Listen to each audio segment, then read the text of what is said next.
friends who are here, and also a shout out to Romina seconding what our host remarked. This is the first poem I've ever written. It's called The Grand Experiment.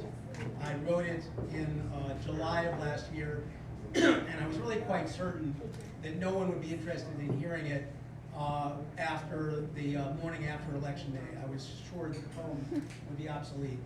Unfortunately, I was wrong. He said, I alone can solve it all. The Mexicans will take the fall. Rapists and murderers, one and all, I'll keep them out with a beautiful wall.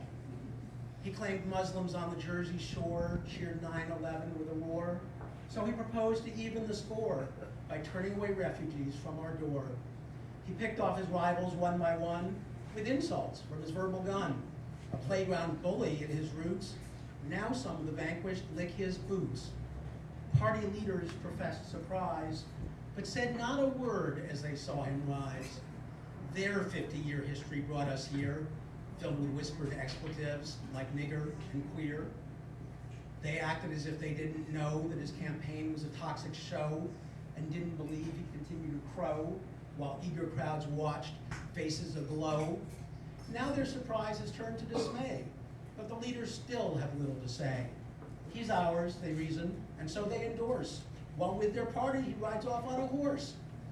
Think what he'd do if he brought into play the FBI and NSA. Like Nixon, he'd create a mess with the help of the IRS. He could reshape the Pentagon and stack the court as if in a game or perverted sport. Treaties we rely on now, he might simply disavow and let the Russians have their way if the Baltics didn't pay. He seems to love color, but not every hue. Only white sheets, blood red, black and blue. To him, that's our nation, through and through. An original birther, he's no mere apprentice, yet he speaks without mirth or ending a sentence. He riles up the crowd by mouthing hatred aloud, with a trumpet, a tweet, and a wink and a nod. He'll grind all his foes right into the sod, or deport them like cattle from Maine to Seattle.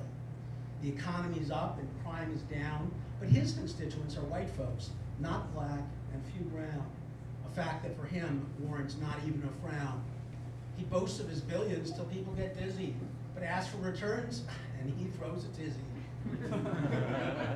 The deleveraged, the macho, the unschooled and enraged, they lap up his act, his airplanes and guild, and won't even notice till the knife's into the hilt. He has but one thing to say to dissenters: I beat all the governors and even the senators. But sadly, he says, what you can't beat anymore is the protesters at rallies. Hey, is that chick a whore? He calls women dogs and his daughter hot. He'd probably tap that if related they were not. And speaking of dogs, he'll wag like a pup when a strong man like Putin feeds him crap to lap up. He flirts with white power and dictators abroad, talks of conspiracies, dark secrets, and fraud. Evidence is absent, and so is the truth. Discerning his meaning can require a sleuth. Believe me, he'll say, as facts slip away, and then walk it back with an I don't know crap. He mocks the disabled and impugns a judge. It's as though someone cabled, keep sending us sludge. They said he would pivot, but how could he change? For this is a man of limited range. He says crush the press and ignore all the mess, Constitution, statutes, and all the rest. As leader, I say, I'm the one who knows best. It's kind of ironic since the media made him. Yet he often stumbles and then revives. If this guy wins, what survives? Laughing off war crimes and testing religion, he might leave some liberties, but perhaps just a smidgen. And what if he loses? It's, I smell a rat, and gun owners should ready their gats. The pluribus unum, but in truth our fates likely depend on random swing states. By November we'll know on which road we'll go. Have we chosen the high or selected the low? And then the world will finally know if they need still be wary, for this man is quite scary. To him, experts are nothing, not even the generals. He thinks himself wise, but what kind of owl screeches all day and puts on a scowl? his hair in a rage, he's off on a rant, his mind thinks thoughts that most of ours can't. I'm sending the nukes and feel fresh as a daisy. To him, this is smart. To the rest of us, crazy. A Muslim dad with a book is to him just a crook. Who wrote that speech? Asks the man whose own wife mouthed words from another's life. And a gold-starred mother contorted in grief is not even entitled to simple belief. POWs are losers. The insults abound. Why is someone so tawdry even around?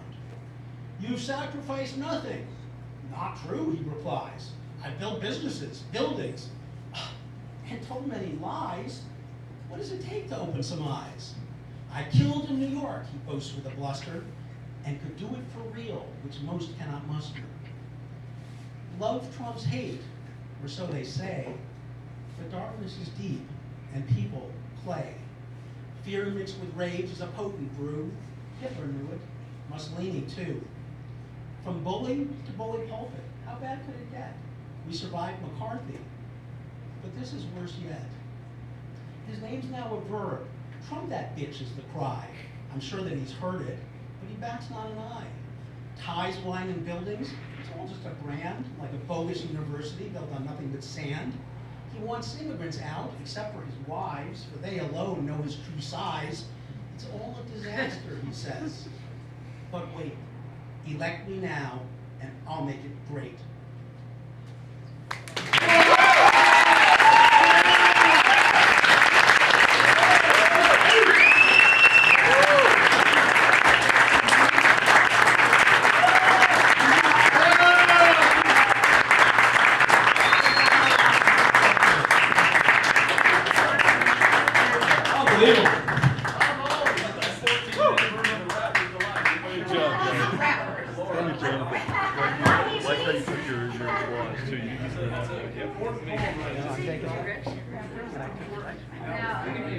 Anyway, it's a very important poem right now. Jonathan, thank you so much for enlightening all of us with that. Thank you. It's beautiful. Thank you, man. Next up, we have a very talented